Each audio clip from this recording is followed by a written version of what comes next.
Get your red ink pens out, because we're throwing down grades. First pitch is next, guys.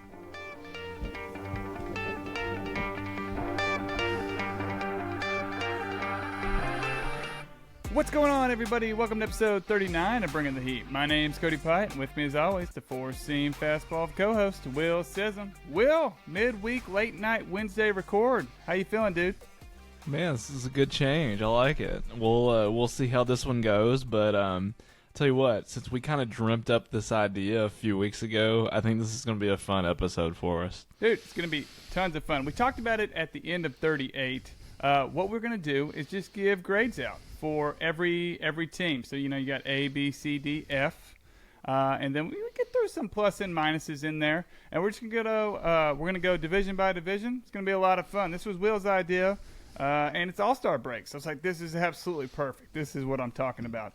So let's dive in with the American League East. We're going to start with your favorite team and division leader, Tampa Bay Rays. What grade are you dropping for them?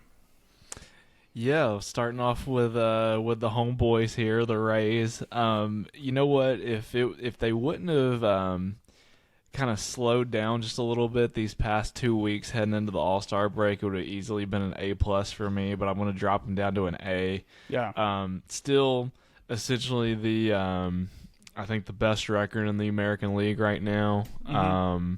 So, you know what? Like I said on the last episode, I do feel like they kind of left the door slightly cracked for everybody in the division with the way they finished the first half. But what can you say about this team, though? I mean, they've been rock solid. They've dealt with some injuries, especially in the rotation, and you know what? Them and Baltimore have been the class of the East so far. So expect kind of more of the same in the second half, I think. Nope, you're exactly right. I got the same grade as you. I threw the A down just for that hot start. 13-0, right? Am I misremembering that? Yeah. Yeah, Yep. I mean, they had one well of April and May, and they really put themselves in a position where if they just played 500 ball throughout the season, they were going to be in great shape. So a lot of early success. Not a lot of guys you've heard of. You got the big three in Randy Arozarena, Wander Franco, and then Yandy Diaz made a name for himself. But this is a team that's first in home runs and stolen bases, second in slugging and OPS, doing it on the offensive side of the ball. Very complete team. And then you got your rotation with Zach Eflin. What a grab he was from the Phillies. He's been so good. Oh, my gosh. Lights out, man. Lights out. And it's a little bit of that Rays magic, right? Yeah. And then, of course, Shane McClanahan, like you were talking about. It's just SP1 material. So good stuff there. SP ERA first in Major League Baseball. And, that is a good way to be a first-place team. There is a team hot on their heels, man. It's kind of for all the good things you can say about the Rays, this team is just 2 games back. This time next week, they could be in first place. Let's talk about the Baltimore Orioles at 54-35. They're 2 games back. What you got for them? Man, Baltimore is impressive. I gave them an A as well. I mean, they're only 2 games behind Tampa. Mm-hmm. As good as Tampa has been for the most part for the first half, I mean, Baltimore's right there. Yeah. And they're doing it with a bunch of young pieces. They're doing it with a pitching staff that's not necessarily household names, at least right now. Mm-hmm. And it's just really impressive. We've talked numerous times about how if they go into the 7th or 8th inning and they have a lead, I mean, it's game over. And just a really impressive team. I mean, I feel like the national media is not really totally diving behind this team, and I think they need to start because this team is so much fun. It's got a little bit of everything. Mm-hmm. The farm system is as good as I've seen in a while as far as just top-end prospects that come up and seem to be Major League ready. Uh-huh. It's actually very impressive. Kind of reminds me, I don't want to put the cart before the horse yet, but kind of reminds me of kind of what the Astros did, 5 to 10 years ago before they started winning a whole bunch. Yes, sir. And so just a really impressive organization. And again, I don't expect this team to slow down in the second half. This team's for real. Yeah, no doubt about it, man. I am super curious to see what they're going to do at the deadline, right? Because everything you said is true. They got this great offense, a lot of youth kind of leading the way. Obviously, frontman Adley Rutschman was first overall in, I believe, 2019. Yep. It's came up, been very successful, everything that they wanted and more. Gunnar Henderson, guys like that have just come up and been the real deal. I gave them a B plus. The only reason why is I need like one more arm in that starting rotation. I think they're an arm away, maybe a Dylan Cease, maybe a Lucas Giolito away from being a serious problem, and somebody that a team like the Rays or even Texas or Houston is going to have to worry about in a playoff series. But for right now, man, the big question mark is the starting pitching. I got some numbers. They are 17th in starting pitching ERA, so there's a difference between them and the Rays right there. And 29th in home runs per ninth. So, and the funny thing is they moved those walls back in Baltimore, and so they're still running into the same issues, giving up the long ball. Not a team that's going to be fun to see in a 5 or 7 game set, but a lot to get excited about for a team that was rebuilding for a long time. I like that comparison you said. I was going to say like the Royals, but they really only had a few years of success. Obviously got the title in 15. But I like that Houston comparison for sure. Let's move on down the list with the third place team. A little bit of distance now here. Toronto Blue Jays at 50-41, 7 games back. What grade did you give them? Yeah, the Jays are really interesting. I actually gave them a C minus, just because going into the season, I feel like this was kind of the trendy pick for a lot of people, kind of the World Series team. Everybody falls in love with Vlad Jr., Bo Bichette, all their young bats, and rightfully so. Those are all great players. But I've said this before, it almost seems like this team, it's still figuring out how to win and win consistently and win big ball games. And until it proves that it can do that consistently, I don't know if they're ready to be in that like upper echelon of 4 or 5 top teams. So, basically due to the expectations that a lot of people had for this team, and they've not that they've had a terrible season. I mean, they're 50-41. Correct. But they're not at the top of the AL East like a lot of people expected them to. They're not even second. So I think that has to be a little bit of a disappointment. Having said all that, this team could absolutely go on a serious run if that rotation and that bullpen holds up. We know the lineup's going to hit. So it'll also be interesting to see what this team does at the trade deadline. They're kind of – I would fully expect them to be buyers. This is kind of the opening of their window, so to speak, as far as contender goes. So I would be very surprised if they're not very aggressive to try to add some pieces at the deadline to really make a run at it. Yeah, I love your grade. Again, man, you said C minus, I said C plus. Potential is the word. This is the kid that has all that it takes, but as the parent, they're just not. That maybe they're slacking off or they're not doing what they're supposed to be doing, because you look at this roster, it's all-star city, man. It really is. But if you dive into the numbers, it doesn't look that good. 12th in Major League Baseball in OPS, 16th in home runs. In what world did you think with a team with Vlad and Chapman and Bo Bichette and Varsho that you'd have middling in the home run department? Bo Bichette, mentioned him. He's leading the team with 15 home runs. The average for Vlad has been pretty good, 270s. But that home run pop just hasn't been there. We'll see. Won the home run derby. Maybe that'll do something. You talk about making moves. I don't know where the holes are. They have to go. They've been talking about it for 2 years. I think they can always add and supplement the bullpen a little bit. This is true. They got Romano, Lord willing, he's okay. And then Eric Swanson's been a piece for them. Trevor Richards been not terrible. So, and they got a pretty solid 1 through 4 if Manoah can come back and do his thing. I think this team can be a problem in the playoffs, but they have got to go. I don't know what it is. I don't know if it's a leadership thing. There's a lot of youth on that team. I don't know. It's going to be a lot of fun. They are one. If I had to pick one, they would be a team to really watch because I feel like they're going to turn it around. Yeah. Okay. Not rooting against anybody here, but our fourth team in this division, maybe not our favorite team, the New York Yankees, 49-42, 8 games back at first. What'd you give them, Will? You know what? I actually gave them a B-. I was tempted to go a little bit lower than that, but I mean, here's the thing.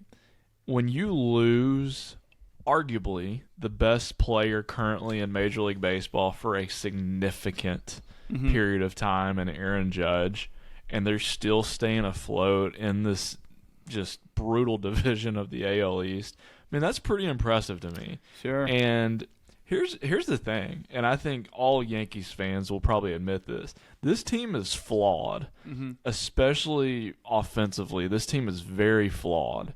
And here's the thing. Their pitching staff is finally starting to get healthy. We'll see if Carlos Rodon can stay healthy. We'll see if he can pitch at the level he's pitched the last few years. That's still a question. We'll see. I am very concerned about a guy like Luis Severino. They need him to be – he doesn't have to be Garrett Cole, but he needs to be a solid guy whenever he gets the ball every fifth or sixth day to go out there and give him a good start. Garrett Cole's been solid. So, I mean, here's the thing. If they've stayed afloat this long – who's to say they can't hang in there, and then hopefully for their sake, Aaron Judge can get healthy, come back at some point with maybe a month or two left in the season, with them within striking distance of a wild card spot most likely. And you know what? If they get in, they've got as good a shot as anybody with that bullpen and that starting rotation. That's true. They got one well of an ace for sure. I went C+. You went B-. I went C+.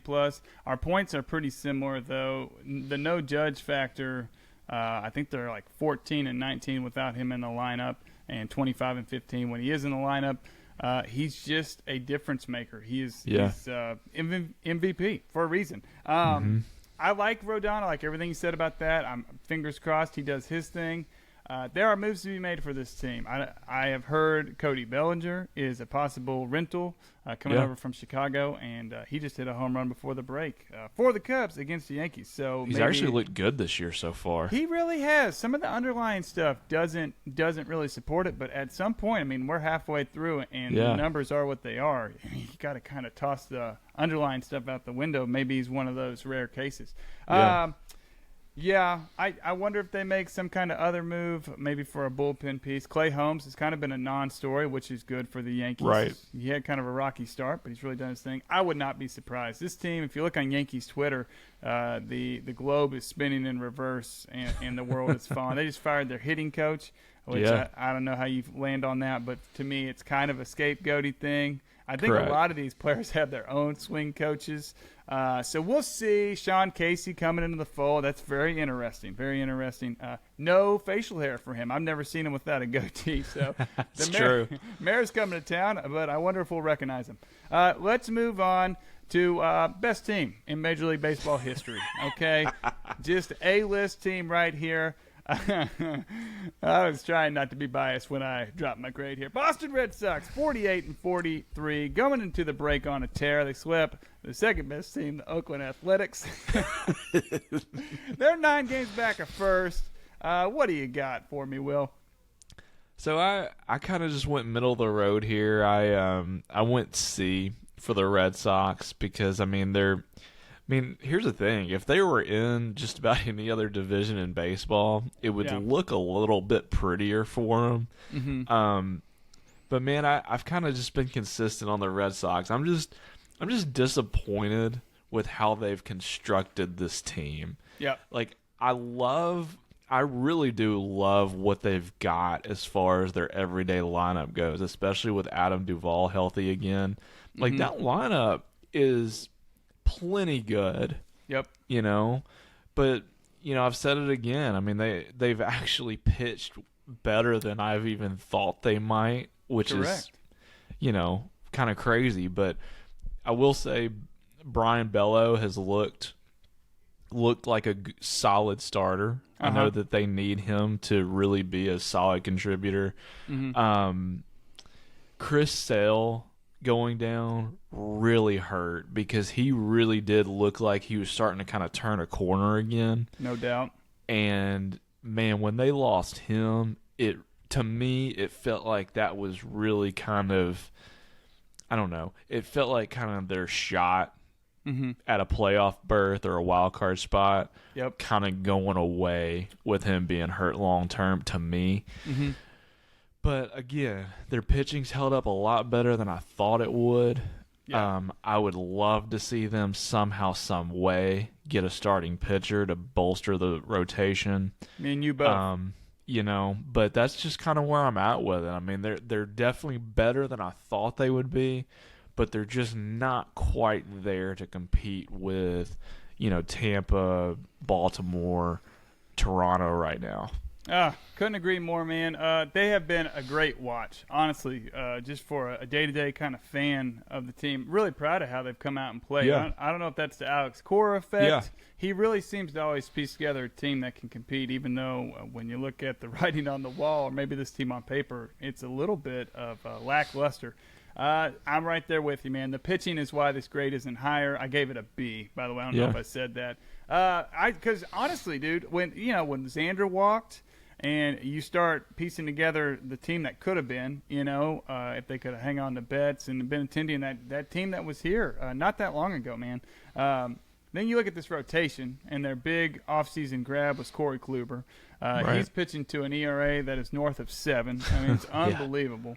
And you got to do something, man. We got to do something. Just like you said, Bayo has been unbelievable. He got roughed up to start the year, but he has really strapped it down and has pitched well for the Red Sox. But Paxton's looked good. Paxton came back and looked great. Yeah. Exactly, dude. It is. I don't know how to feel about this team. I feel like not getting too invested. I kind of made the mistake of not getting too emotionally invested to the 21 team because they had a pretty solid run with the wild card game, and then they upset the Rays. But man, this team, it's just so one-sided. It's the starting pitching. The bullpen has been solid. Kenley's come in and done more than I would have thought he would have done. He's looked good. Chris Martin, great eighth inning guy. And, man, I love the way this team plays baseball. We just need some pitching. So it feels a little bit of a waste offensively, 4th in average, 6th in OPS and runs, and that's carrying this team. But if they go cold, bats go cold, that's where you see these big losing streaks, and that's why we're in last place. Moving on, though, from the East. Let's talk. Boy, this is like maybe the division I'm least looking forward to talking about, Will. The AL Central, dude. I hate to say it, but it is just true. I agree. Cleveland Guardians, 45-45. They are a half game up on the Twins. What grade do you give them? So, I'll be honest. I couldn't agree with you more about the AL Central. I was like, man, can we just skip the AL Central? I tell you what we could do. But what I did, I'll tell you, I gave the top 3 teams in this division, which is Cleveland, Minnesota, and Detroit, all C's because they're very just as average as it gets in my mind. Yep. I gave the White Sox a C- just because I expect just a little bit more out of them, and they just always seem to disappoint. Yep. And then I gave the Royals just a flat F. Boom. I mean, so let's talk briefly about the Guardians. I'll tell you why I gave them a C. If you remember and you go back to our preseason episode, I thought the Guardians were going to basically establish themselves for the foreseeable future this year. I thought that they were going to establish themselves as kind of the power of the AL Central. Yeah. The problem is that they just can't hit. Yeah. There's no pop on that team other than Jose Ramirez. Yeah. Josh Bell has not been as good as I hoped. Andres Jimenez has taken a step back. Big one. Ahmed Rosario's taken a step back. Just the lineup has so many holes in it. Shane Bieber has not pitched that well either. Yeah. I actually think Bieber might get traded at the deadline this year. Yes, sir. And you know what? I don't know what the Guardians are going to be moving forward. I'm just really disappointed that I expected this team to make a leap forward, and they've actually taken a step back, and that's disappointing to me. Yeah, big step back. I did the same thing, and we can group them together if you want, the Guardians and the Twins, because they've been hacky-sacking with the division lead. It's honestly been more Twins than Guardians, but it's been probably a game to 2 games between the two of them most of the season. But just sitting with I gave them both C minuses. I did when I sat down. I did my grades first, and then explanations later. And I just like, these guys are getting the same grade, and they are. It's just, dude. Guardians offense, woeful. Last in home runs, 26th in OPS, 15th in average. And a 15th in average, okay, that's pretty average. But listen, this was a team that was top 5 in average last year. Right. And that's how they won games. They small ball, they pitched. Everything you said about Bieber is exactly right. He's pitching to a 3.77 ERA, but a 4.14 FIP. So he's actually getting lucky. My thing with no Tristan McKenzie, he had an excellent year last year, Cy Young contender year, sub-3 ERA. He's been hurt, which, you kind of get unlucky there. Not much you can do if you're Cleveland. Tanner Bibby's been a bright spot. Moving on to the Twins. I don't know, man. C- for them as well. They just haven't gone. They had Carlos Correa. They brought him in, and boy, he has been underwhelming in every sense of the word. You have a team whose pitching has really carried this team, but we'll see what they do in the playoffs if they get there. There's going to be one team out of this division, right? No one's making the wild card. No. What do you see in Minnesota? What do we have to hang on to? If you remember, man, I was so torn in the preseason, even on the Twins. That was the one team that I just could not figure out. I know you were in the preseason. You had some optimism about this team. Yeah. Just with some of the pieces that they had, and I get that, but I don't know. In the preseason, I couldn't figure out kind of the direction of the team. I still can't figure out the direction of the team. As you mentioned, Carlos Correa has been abysmal. Yeah. Abysmal. Yeah. Byron Buxton has actually somewhat stayed healthy. But now the numbers aren't there. But he's been bad. It's the worst, dude. It's almost like he doesn't – it's almost like he can't get into a flow not playing center field. It's the oddest thing. If you would have told me before the season that Byron Buxton stays relatively healthy in the first half, but he only bats like .215 and is really kind of a non-factor, I'd be like, you're crazy. Dude. But that's exactly what's happened. So this Twins team is very underwhelming across the board. Yeah. I have no idea what to expect from these guys still moving forward. Yeah. One last thing, and we'll move on. Just a little thing to keep in mind. If they do get the division crown, which it feels like they're hot potato in it and nobody wants it, they have a pretty nasty 1-2 punch in Joe Ryan and Bailey Ober, who both kind of came into their own this year. So, and Pablo Lopez isn't bad. Yeah, he's solid. I don't know, dude. I'm just not a big believer in him, and this is maybe a topic for another day, but something about his stuff just doesn't resonate with me. But yeah, he had a great start to the year. He's gotten hit a little bit, so we'll see if he can tie it back down. You got Sonny Gray there. There are reasons to be optimistic. You got Duran holding down the back. I think I like the pieces and the mindset of Minnesota. We were just talking about Cleveland, thinking about trading their ace. So. That's kind of my thought there. Minnesota's stars, though, in that lineup have to produce. Yep. Buxton, Correa, y'all have to get this team going. Like, the pitching is good enough, as you were saying. Yep. But the lineup cannot be as bad as it's been. Yep. It's time to go. It is time to go. Detroit Tigers. Man, what a beginning to the year they had. Yeah. We thought, here we go. What do you like? I tell you what, this is the team. This is the only team in the division that I can truthfully say has beaten my expectations going into the season. Yeah. This team is a lot better. throughout the first half of the season this year than I ever expected them to be this year. I tell you what, Riley Green looks like he could be a really good player. Stud. And that's really encouraging for the Tigers. They need a guy, that's going to step them, kind of be like like kind of a cornerstone player for them that they can help try to build around. But, there's not a whole lot of guys. I'll be honest, there's not a whole lot of guys on this team that really excite me. But I tell you what, Riley Green's been really good.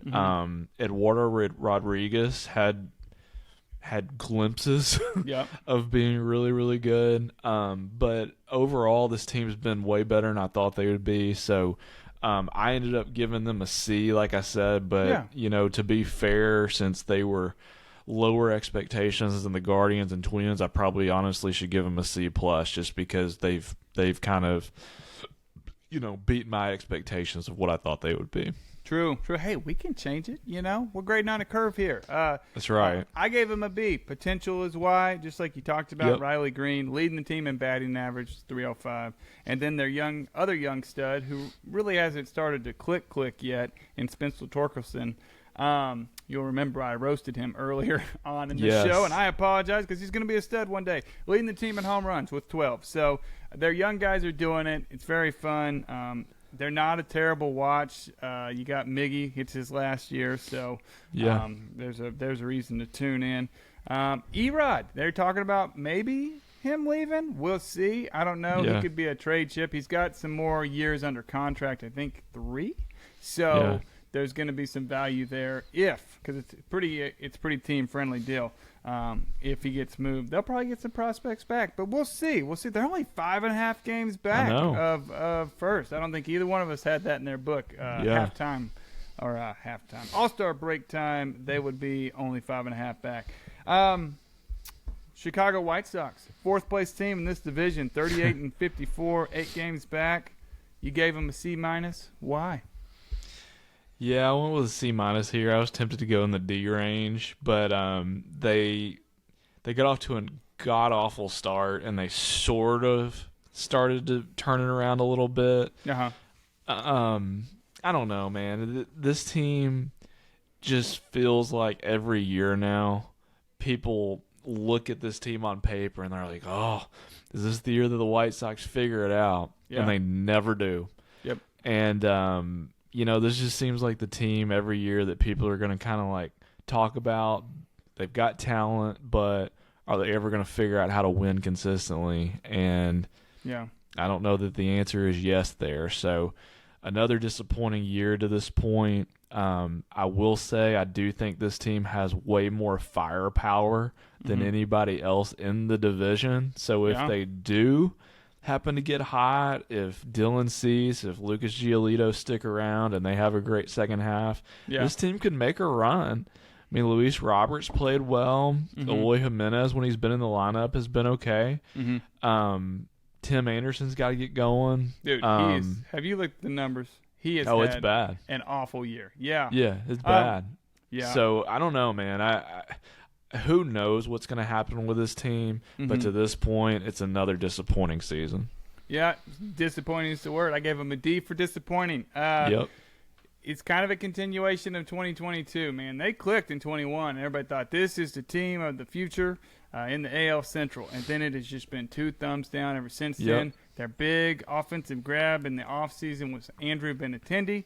Will, do you know how many home runs he has? 1. He has 1 home run. He is legitimately a singles machine. He doesn't hardly hit doubles. He's just a singles guy. He's like Luis Arraez, but worse. No, I'm kidding, man, because I love Benny, but it has been it's been a bummer of a year, man. The bright spot is Liam Hendricks coming back from that cancer diagnosis, but everything else has kind of been sour. You look at the pitching side of the ball, Dylan Cease has taken a humongous step back. Lance Lynn looks like it might be done and dusted for him. But Lucas Giolito steps up. It's like everybody can't be clicking at the same time for this team. Right. And just like we were talking about, man, T.A.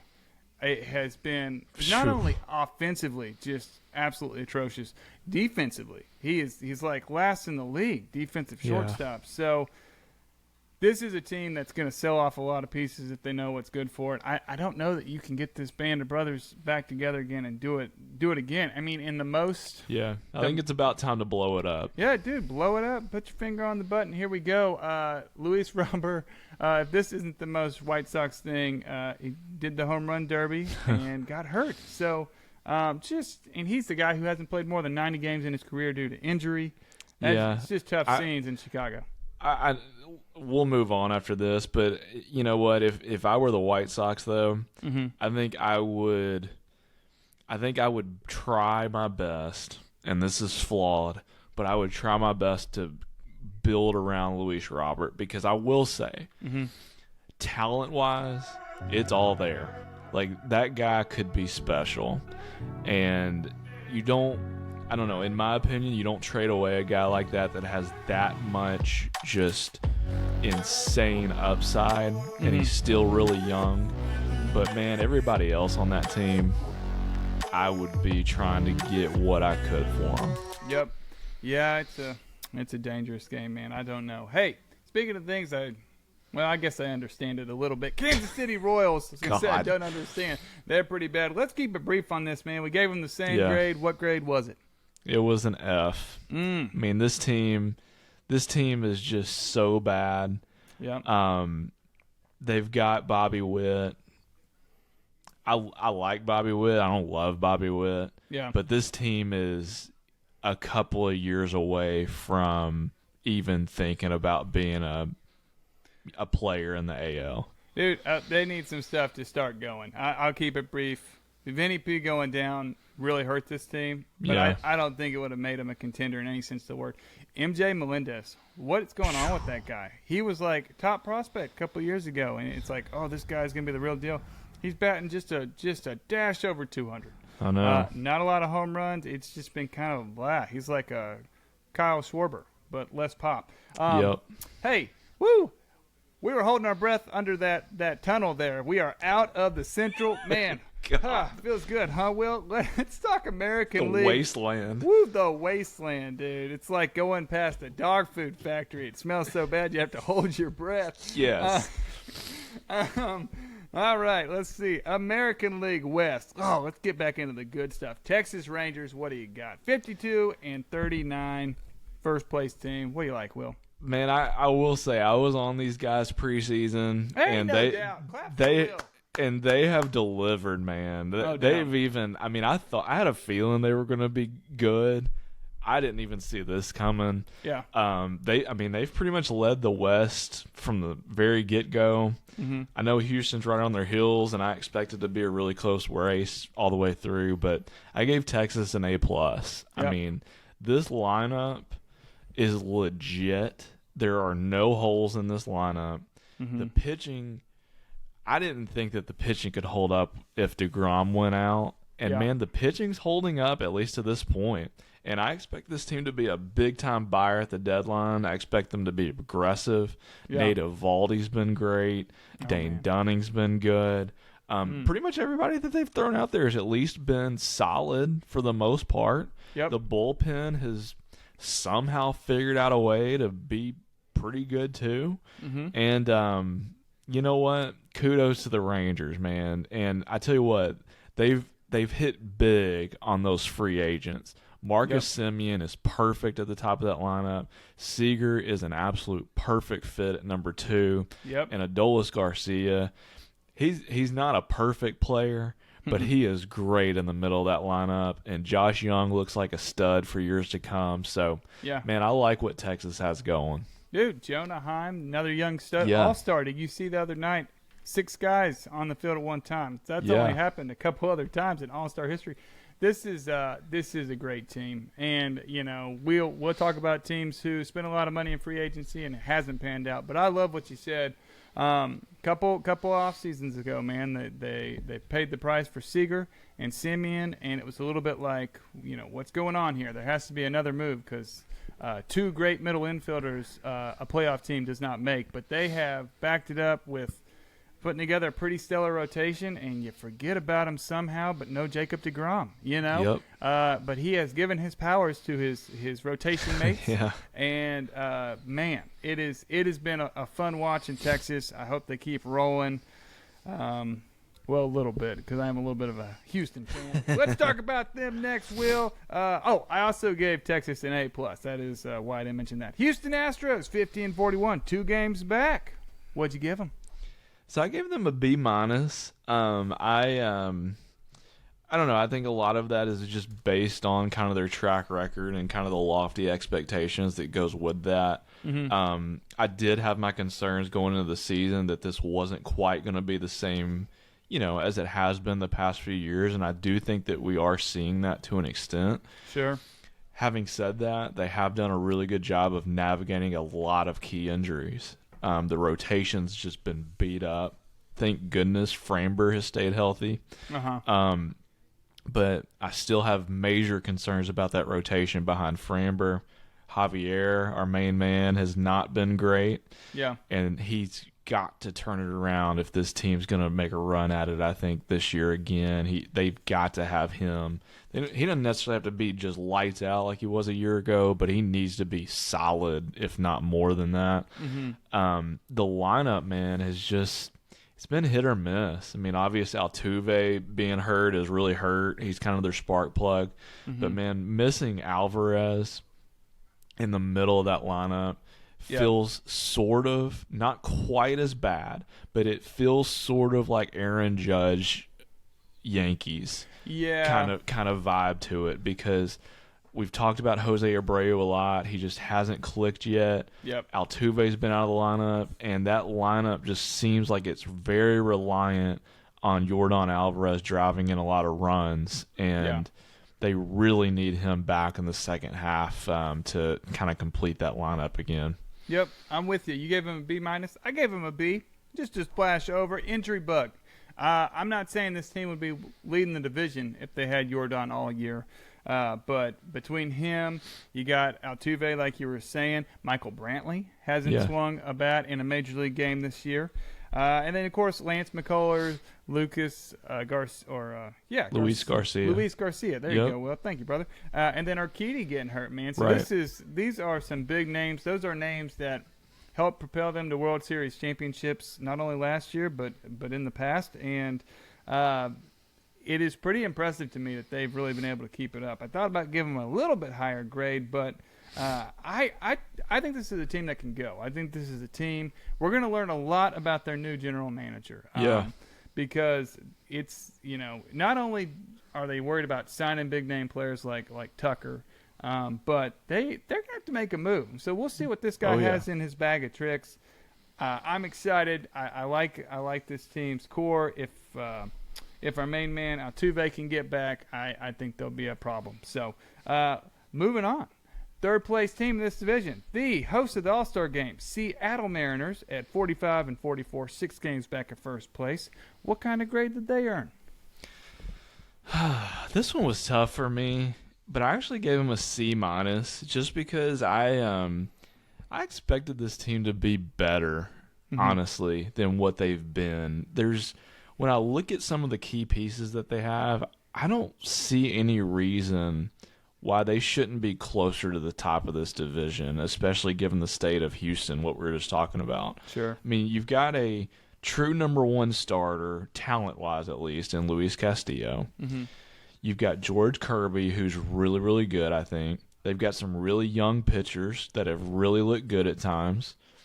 I understand the lineup isn't just insanely good, but it should be good enough. When you've got Julio Rodriguez, when you've got a guy like Teoscar Hernandez, who has cleaned up in the Jays lineup for years and been an RBI machine. Suarez, don't make me say his first name. Eugenio Suarez. I mean, he's not an average guy, but he's always driven in some runs and hit for power. Yep. But there's just something, and the bullpen should be really lights out when you get, in the late innings. So, man, I don't know what to make of this team, but I just know that they've been disappointing to this point, and that's why I gave them a C-. Yeah, I like it. I went C+. They had a lot of hype going into this season. and it just hasn't unfolded for him. And like you were saying, I really don't know why. Paul Sewald at the back half of that bullpen, no one's talked about him because he hasn't blown a bunch of saves. He's looked pretty good. I think the biggest reason is Julio Rodriguez hasn't looked like the MVP caliber player he was going into the year. Castillo and our main man George Kirby have looked great, but Logan Gilbert has been touched up a little bit this year. I kind of expected him to maybe take a step forward. He's taken about a half step back. I'm not saying I don't believe in these guys. I do think they have a really solid rotation. And, in a wild card series, let's see what they can do. I mean, they certainly got the job done last year. But, yeah, it's kind of underwhelming start for me. So they got a C+, but I'd say I like them over this next team. The LA Angels, 45-46, 7 games back at first place. What do you got, Will? Man, I give the Angels a C. Just kind of middle of the road. Man, I don't know. The Angels are going to angel to me. Yeah, that's perfect. That is You know what I mean? Yep. This feels like the same old story. I will say, if it was not for Ohtani, there's no telling how bad this team would be. Yeah. Because we talked about it, even before he got hurt, Mike Trout was having a very down year. Mm-hmm. And Shohei Ohtani has literally carried this team to this point. Yeah. And, man, I don't know. It's a shame. I don't see this going well in the second half for this team. It's just the same old Angels. Yeah. And we'll see what happens. Yeah, I graded them for their first half and not what I think is going to happen in the second half, right? So I gave them B-. They really did come out of the gates and play well. I mean, they were in first for a day or two, which is, I don't think, something that we thought was going to happen.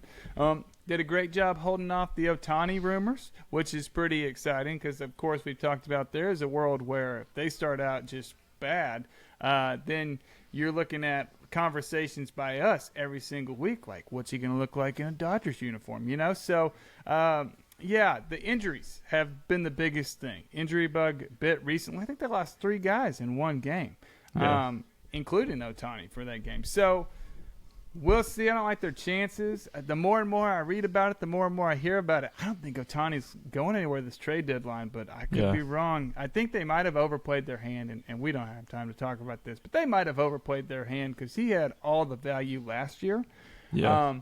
So this actually might be a team that buys because this is kind of their year to go for it with Ohtani and Trout. Because I think Ohtani is gone. He's out of there. He's been great. Their offseason addition of Tyler Anderson, man, what a year he had with the Dodgers. He has been awful, like over 5 ERA. Patrick Sandoval's looked okay. Reed Detmer still hasn't clicked. We keep waiting. He's got the stuff, but it ain't happening. I don't know, dude. I don't know. So I'll give them a B-. But if I had to project how they're going to do, I'm going to say they'll probably land in the 4th place spot when all is said and done. This might be the quickest one we got, though, as we move on. Here we go. Oakland Athletics, you gave them a? I gave them an F-.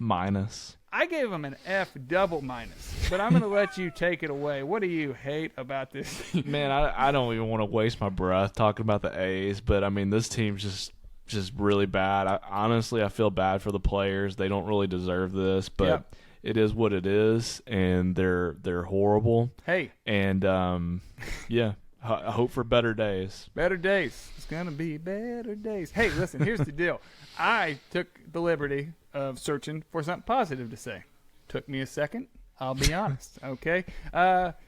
Uresti Ruiz might still like 75 bases. He's a stud. So there's one thing. And then Brent Rooker, remember him? He had a great month of May. So there you go. Yep.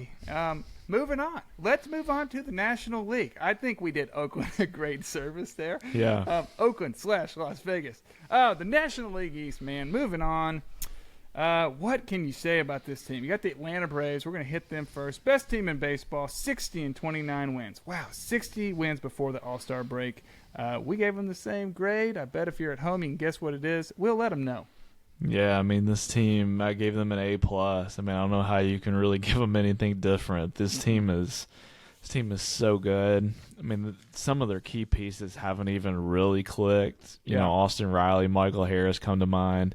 Their rotation's kind of been hurt, but this team just rolls. And, oh, man, it's going to be hard for somebody to knock this team off this year. This team is just really good. They're deep. They don't have any weaknesses. Yeah, I don't know what else to say. I mean, Ronald Acuna's been on another planet. But the Braves are, I think, the class definitely of the National League. Yeah. And might be the class of all of Major League.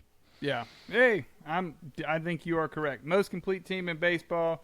Like you said a couple episodes ago, or just multiple episodes, really. They're stacked 1 through 9. Fantasy viable players, 1 through 9. Starting pitchers are starting to get healthy. Look out. That bad man, Max Fried, is going on a rehab assignment just in time for like 3 of my fantasy teams. So that's what I'm talking about. Mad Max is coming back. I'm pretty sure if they can manage to stay healthy, they're going to run away with this division. This will be about the most lackluster divisional fight we're going to see this year, guys. Moving on. Miami Marlins, 53-39. Talked about them a little bit last episode. 8.5 games back of first.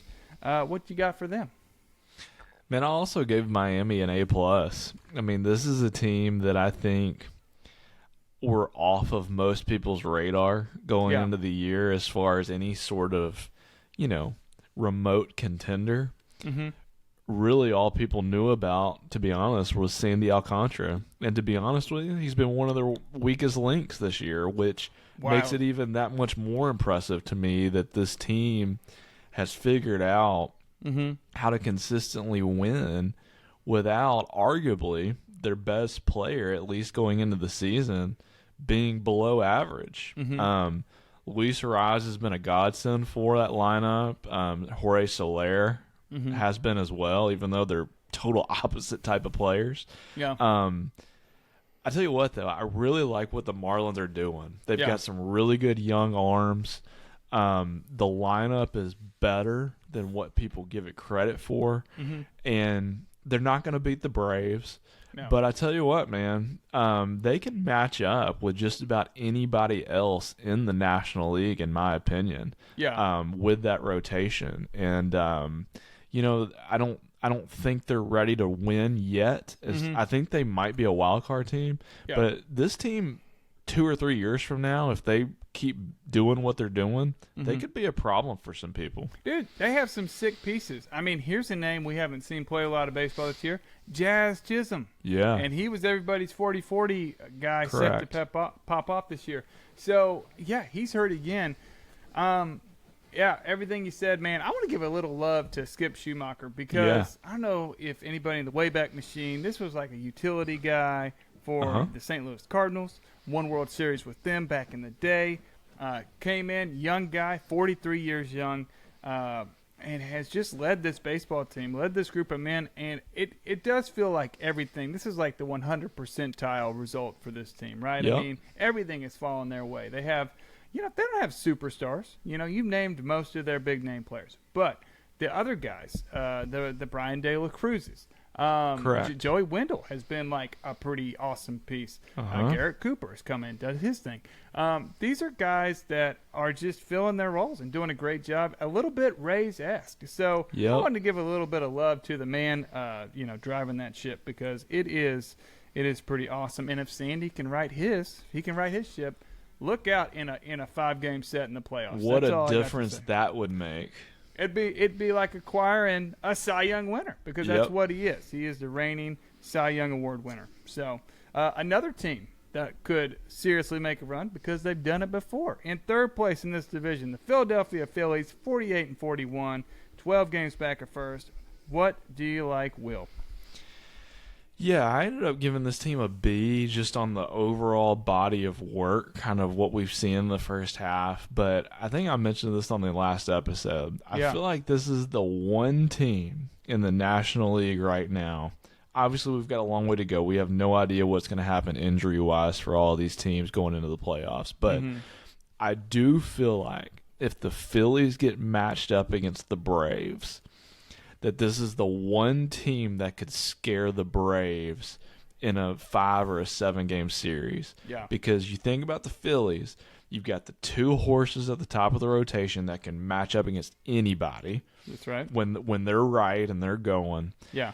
That lineup has not really clicked other than Nick Castellanos this year. Mm-hmm. But I tell you what, it's still got all of the pieces that you would ever want. You've got Trey Turner, you've got Bryce Harper, you've got Kyle Schwarber. Yeah. We've mentioned Castellanos. Bryson Stott has been good this year.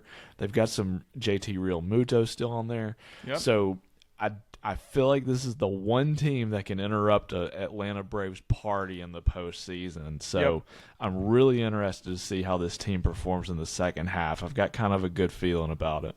Yep, I like that. We'll see another guy in that rotation who would make a pretty solid number 3 in the rotation. Taijuan Walker came over from the Mets, and he's been above average this year. So that's good for them. The Mets could use him. Dude, oh, we're heading that direction, Will. Yeah. No, on the fields, man, I like what they're doing. They've been very streaky. What about Kimbrel piecing together a pretty solid year? He has. 14 for 14 in save chances. Yeah. Good for him. It's because he's not on any of my fantasy teams. That is Right. exactly why I would have loved that last year.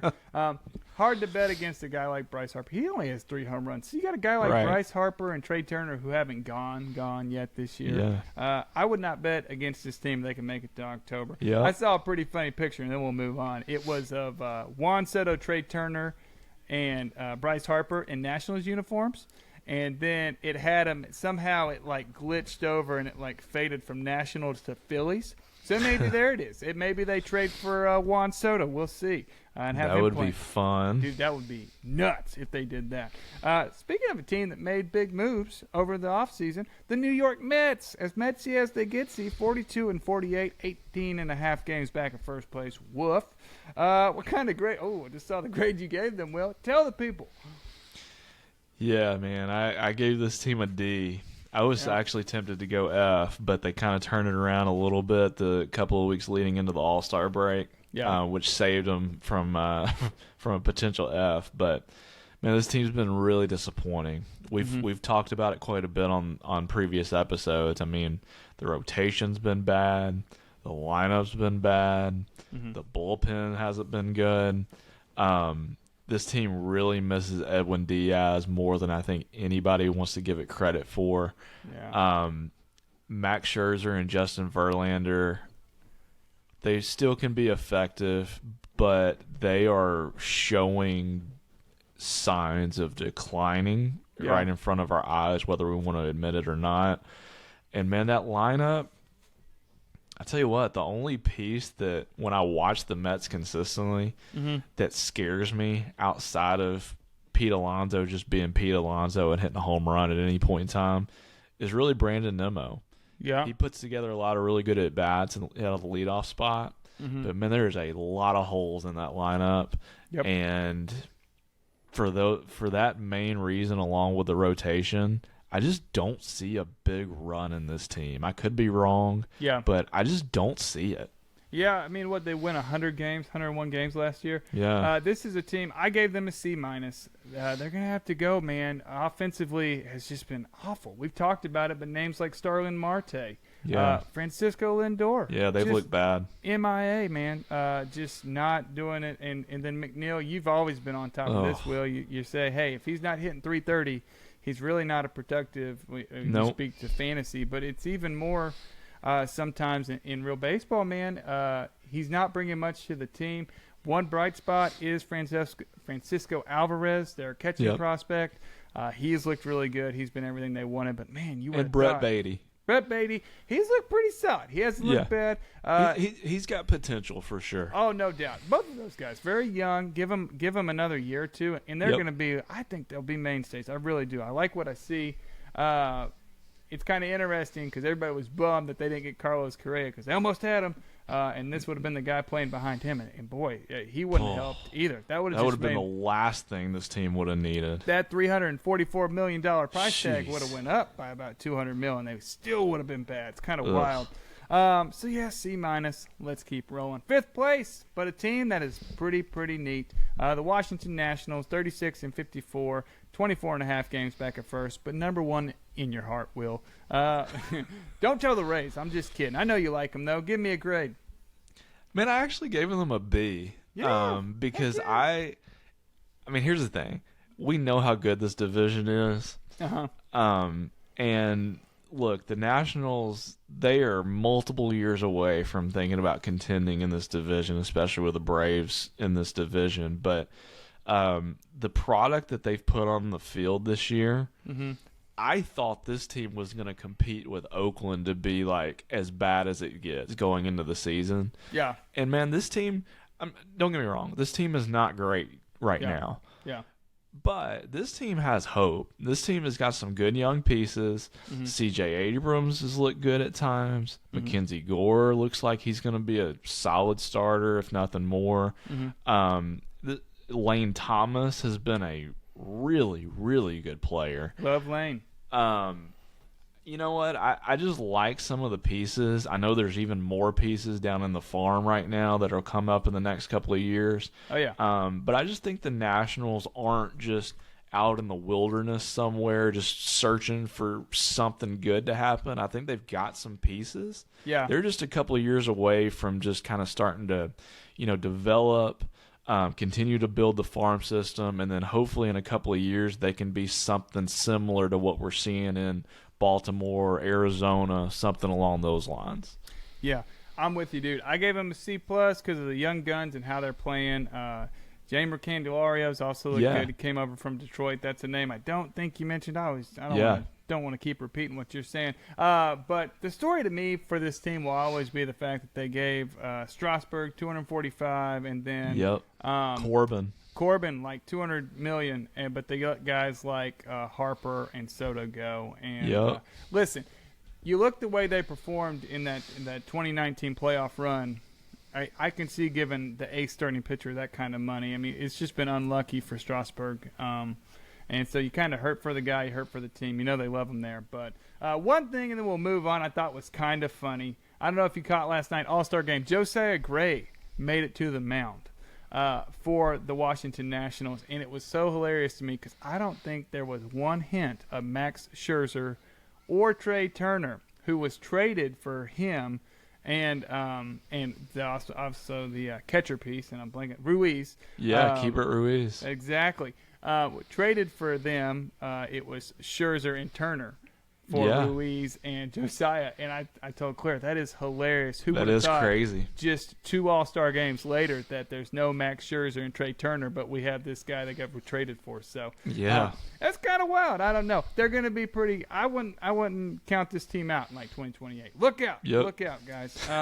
We'll be on season 5 of Bringing the Heat, and then our little third box will be here. It'll be Christian Javier. It's going to be great. We're going to be talking about how good the Washington Nationals are. Oh, man.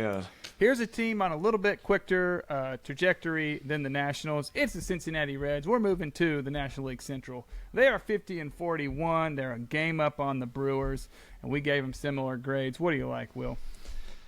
Oh, man, this is one of my favorite teams all of a sudden to watch. I ended up giving it an A-, trying to look at kind of the overall body of work. But, man, this team is so impressive, just so fun to watch with all these young guys coming up. Yep.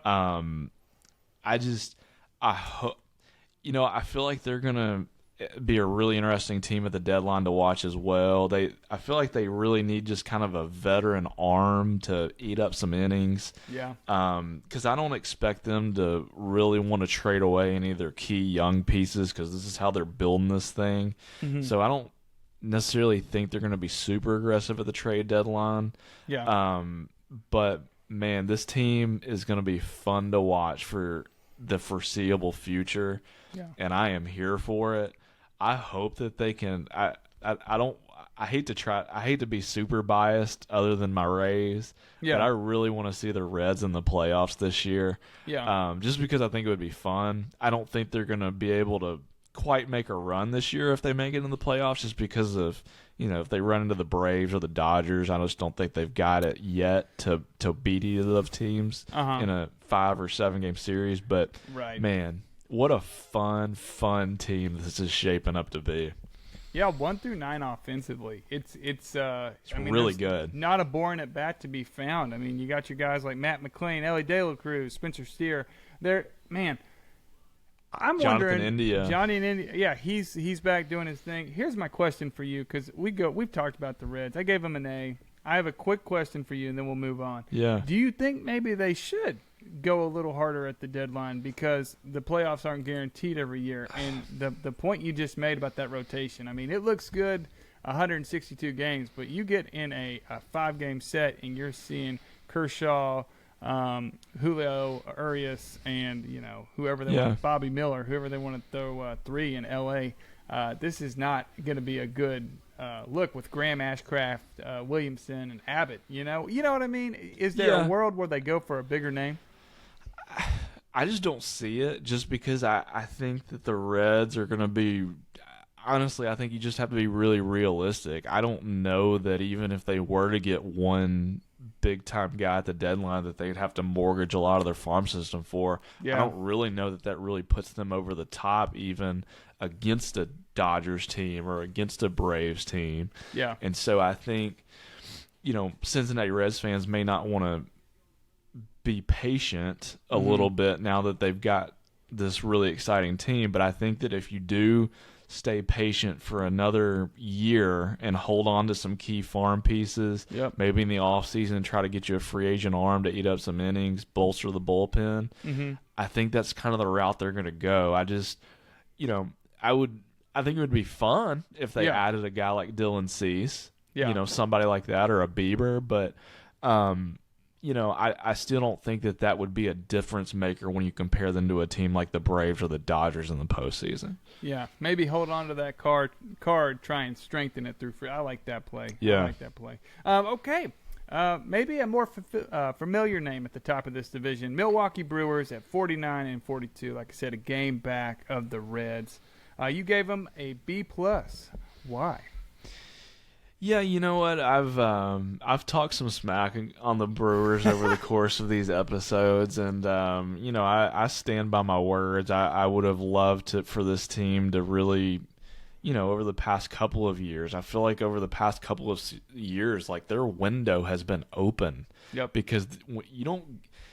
If you're a team like Milwaukee, when you're not like a free agent destination for top end guys, when you have a 1-2 rotation of Brandon Woodruff and Corbin Burns in whatever order you want to put them in, you've got a shot against anybody. I don't care who you are. Yeah. And for this team to not take advantage of that more and really try to make a move to bolster that lineup around a guy like Christian Yelich. I understand they wanted him to be more than he was, but he got hurt and he hasn't quite been the same. Yeah. But man, I just feel like they've missed out on a big opportunity. Because they haven't really been aggressive to bolster that lineup. And that's really my only beef with the Brewers. For this season, though, they're kind of piecing it together. Yeah. Even with Brandon Woodruff being hurt for most of the year. So I gave them a B+. I mean, I think they're going to give the Reds all they can handle. Yeah. And I tell you what, if I was a betting man, knowing the pieces that the Brewers have in that rotation and Woodruff coming back at some point, I tell you what, the Brewers might be the favorites to still win this division. I probably agree with you on that. I like them better to go up against a team like the Dodgers or the Diamondbacks in the playoffs, whoever they end up facing. I love their bullpen. They always have such a good bullpen. Yeah. I mean, you think about this team, even a couple years ago, man, with Hader and like the two guys at top that you've been talking about. I mean, when you have a three-headed monster with Peralta and then Burns and Woodruff, what are you doing? What are you doing? This offense is really bad. Underwhelming another year. It is. It's just, I don't know, more of the same with these guys. I gave them a B. I thought C+ potentially, but I honestly think they could win the division. I think if like you were saying, if you had money to put on it, will the Reds' wheels fall off? We'll see. That's one of the exciting storylines to watch. Chicago Cubs. That's been an exciting team. Kind of streaky, I would say. 42-47. Same 7 games back at first. What do you got, Will? Yeah, I gave the Cubs a C plus. You know, honestly, the Cubs are kind of what I thought they would be going into the year. I do like some of the moves that they've made. I think that they've got some really good pieces now. I think Dansby Swanson, I don't think he's like I don't call a guy like him a superstar, but I think he's a really, really good player for that team. Yeah. Christopher Morel, the strikeouts are still a problem, but you know what? He's a good player. But man, I like Justin Steele. I like Marcus Stroman in that rotation. Yeah. You know, the bullpen needs some work for sure. The lineup needs to get a little bit deeper because there's too many holes in it right now. But you know what? I think the Cubs, if they have a good offseason, I think that with a good offseason, I think the Cubs could potentially be a dark horse, maybe behind the Reds moving forward in this division. Yeah, I mean, if nobody makes any more concrete moves, and the Cardinals, who we'll talk about in a minute, really do sell off pieces, they have as much young talent as anybody else. I really like the Cody Bellinger move. Yeah. Like you said, Steele and Stroman have been great, but the biggest issue with this team, other than offense kind of being so-so for stretches this year, is just that back half of the bullpen. I mean, they have not been able to find a guy who can hold down a ninth inning lead, and that's blown a lot of games, and that's what's led to this kind of slow start. So I gave them a C, pretty close to what you were thinking. And, you know, maybe this team turns it around. They're either, I don't know. I mean, you're only 7 games back, right? But there are pieces that I don't think they're going to re-sign Stroman. There's already been turbulence. He's a little bit like Kyrie Irving in the way that it feels like the teams he plays for, there's always some kind of beef there. And then eventually, if everywhere you go, people are upset, maybe you got to find a mirror there, Marcus. I don't know. Bridge burners. Bridge burners, baby. Hey, he's going to go to Boston. What? Oh, man. I would take him. I would love to have that guy in a Red Sox uniform in the second half. Okay, we'll talk about a hot starter here. The Pittsburgh Pirates, 41-49. Not long ago, they were 21-10. Will, I don't remember that. But now they're 8.5 games back at first. Firmly selling at the deadline. What kind of grade you give them? Yeah, I ended up giving the Pirates a B-. This was kind of the story of the first month and a half of the season, along with the Rays. It's like, man, what is going on in Pittsburgh? Yep. But you know, I think predictably for any of us realists out there, we kind of knew that this was probably coming realistically with this team. They're just not quite there yet as far as just overall talent on their roster. But I'll tell you what, kudos to the roster, kudos to the organization. Yeah. They are heading in the right direction. They've got some good young players in that team, sprinkled in some good veterans for the clubhouse. And guess what, man? The division, I love what's going on in Cincinnati, but, man, it's not like we've got a Braves in this division. So if the Pirates can continue to develop some guys, hit on maybe some key cheaper options in free agency, maybe in the offseason. Yeah. I mean, who's to say that this team can't compete in the very near future, which we thought was a long ways away going into the season, but maybe they've accelerated that. And I tell you what, number 1 pick overall, getting Paul Skeens out of LSU. Yeah. Woo! He may be in the big leagues next year. So, start opening day. He'll start the first game out of the All-Star break for the Pirates. So that's exciting right there, though. I mean, you get a guy like that could just be a total difference maker for your organization. Yeah. Obviously, we'll see how it plays out. Yeah. But brighter days are ahead for this team, I believe. No doubt. Hey, one thing I want to bring up, and I thought about this after we talked about it. It was like, oh, man, hindsight. That 21-10 start, I don't know if you remember the big deal that got done, but it was good enough to sign Brian Reynolds to that big deal. Yeah. And he was very firmly in the camp of, like, get me out of Pittsburgh. I'm tired of losing. We're not seeing eye to eye on money. And then turned out to be a pretty team-friendly deal. 8 years, $106 million with a team option on the end of it. So maybe it was enough to get that deal done, and that's just the step that they need for the future. We'll see. For right now, I gave them a C-. They have fallen off of planet Earth from where they started, but like we said, there are reasons to be excited in Pittsburgh, and that's not something we've always been able to say O'Neal Cruz. There's another Correct. guy. Boom. There's the dude who is an absolute stud. If you just get on the field and stay healthy. Yep. I think we're seeing the last days of David Bednar in a Pirates uniform. But, hey, we'll keep it positive. Raise the Jolly Roger. Let's see it. Yep. We're going to go a little bit more negative. I see the grade you put down, and it kind of makes sense. The St. Louis Cardinals, man, 38-52, 11 and a half games back at first. Feels like they're about 111 games back. What do you got, Will? Man, I gave this team an F. Yeah. I mean, this team has arguably, maybe them and the Mets, based on our expectations going into the year, this team is so far from those expectations and so far below those expectations. That's why they get an F for me.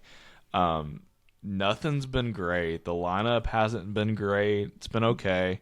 Yeah. We knew the lineup was going to be we thought the lineup was going to be really, really good. It hasn't been as good as we had hoped or they had hoped. But, man, we knew that the pitching was going to be a problem. I just don't think we knew that it was going to be this big of a problem. Right. Nothing in that rotation has given them any semblance of being able to consistently string together wins. The bullpen's been bad. I think this team's going to sell off some pieces. I really do. Yeah. And, man, I will say this. I don't usually call for people's jobs. But I'm very surprised that the manager has not lost his job to this point. Yeah. Well, and we talked about this earlier in the year, but it could have something to do with the reason why he got his job and the players fighting for him. And maybe that was just kind of a bad decision, organizationally to do that. I don't know. It's kind of been a Murphy's Law year. That's what I wrote down here. Anything that can go wrong has gone wrong. In the rotation, everybody's here having like career bad years. I feel bad for Wainwright. It kind of feels like he should have walked off in the sunset last year. That one's going to sting. And they've already said, hey, we're riding with you, man. So his ERA is 7.66. That's not going to get the job done. They've just been really bad. But you got some guys on expiring deals. Look for Jack Flaherty, Jordan Montgomery, people to move like that. Even Miles Michaelis, if somebody's interested. These are not guys who have performed well, so I don't know if people are going to be clamoring. But like we were talking about earlier, there are some teams that are going to need just some veterans who can eat some innings. Yep. So we'll see.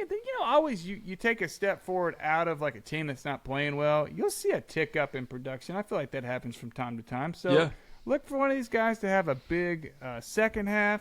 Maybe a Jay Flair goes to like L.A. We'll see. And then, hey, those would be guys you want to grab for your fantasy team because they can help in a positive fashion there.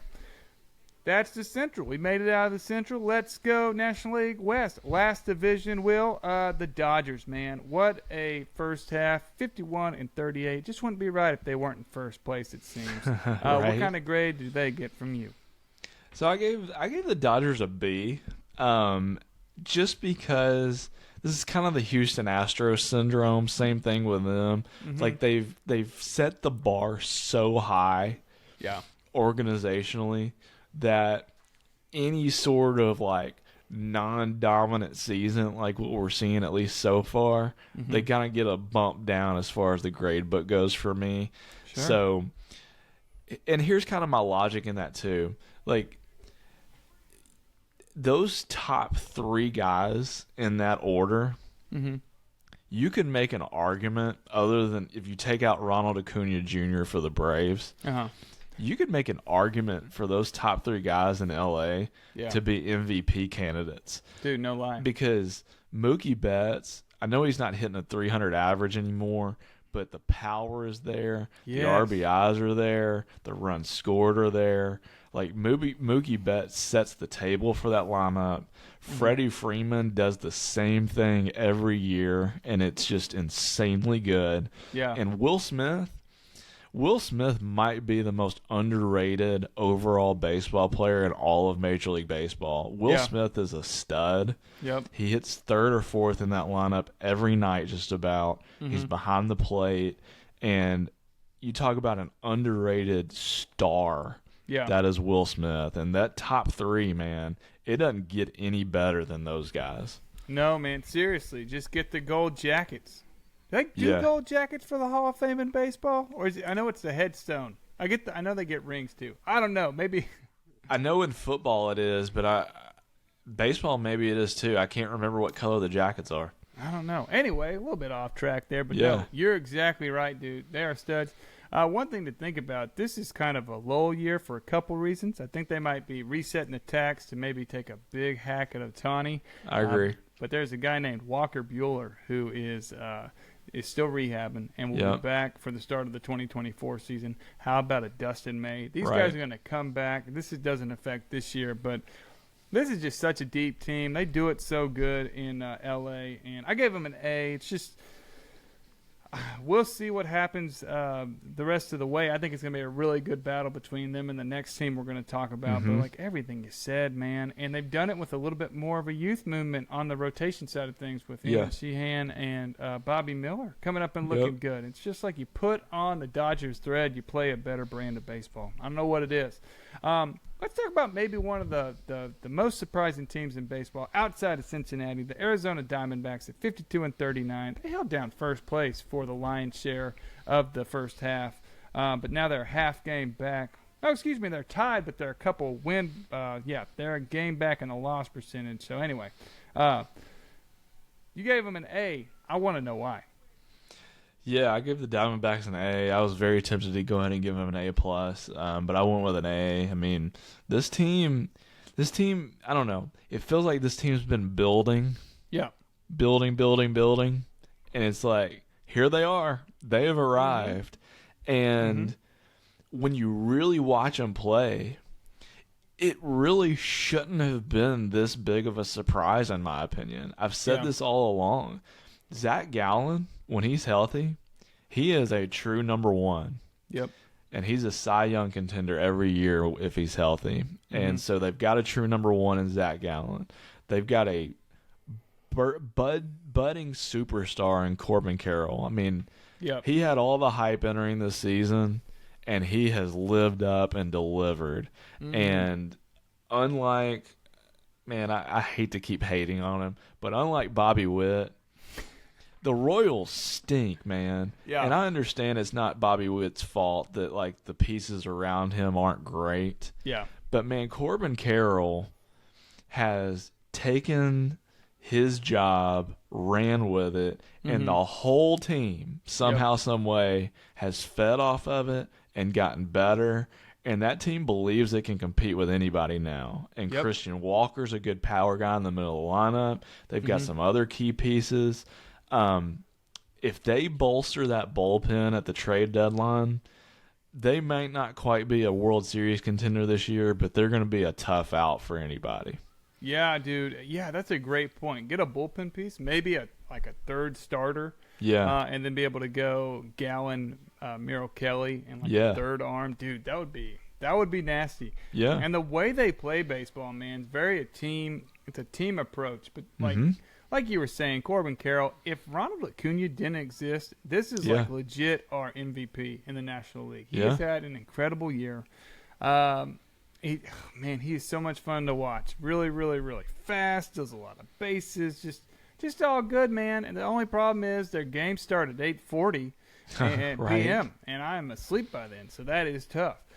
Moving on, I give him an A+, by the way. I'm very impressed with how this team has played, and I am excited to see what the second half. I think it's going to be a tight battle between the Dodgers, Diamondbacks, and this third team, San Francisco Giants. The Rays of the National League in my mind. 2.5 games back at 49-41. What kind of grade are they getting from you, Will? Yeah, I gave the Giants an A-. Man, this team has, to be perfectly honest, has really flown under my radar for a lot of the season. Like, I just, they just don't have a ton of pieces that you really get super excited about. But they just win games. They figure out ways to win. You said it. Logan Webb has been really, really good this year. And he's a true number one as well. If they do make the playoffs, he's a guy that can match up with anybody in the postseason. The lineup, I really don't really know what to make of the lineup. It feels very streaky to me. Yeah. But man, the bullpen's pretty good. And, dude, if they get to the ninth inning, they got one of the best closers in baseball. Camilo Doval has been insanely good. Yep. And he is a true lockdown guy in the ninth inning. And those guys are becoming more and more rare to find. Guys with just super electric stuff that you give them the ball in the ninth inning and it's pretty much game over. So that's a huge card that they'll be able to play if they do make it to the playoffs as well. But what an impressive job by this team. I mean, feels like they've pieced together a lot of pieces and it's working. Shout out to Gabe Kapler. He seems to be a great manager and has his hand. Handsome manager in Major League right, Baseball. I mean, maybe Skip. I don't know. It'd be tough. I would love to see this team go out and make a move at the deadline, either get a starting piece for the rotation or maybe a bat to bolster the lineup. Yeah. To really feel like to make them a contender. But I've been very impressed with this team. Yeah, dude. Just looking at like team stats here, you have 3 guys with the OPS over 800, and one of them is 800. That's J.D. Davis, and Jock Peterson has an 802. So you got Lamont Wade Jr., former Twin, who's having like a really solid year offensively. But other guys are no one's like standing out. They just make it work. Alex Cobb is having a career resurgent year. ERA sub 3. He pitched last night in the All-Star game. It's been an awesome watch, man. And you got young guys like Casey Schmidt and Blake Sable coming up and doing the dang thing. Buster Posey, come on back, man. Second half, they could DH, dude. It'd be great.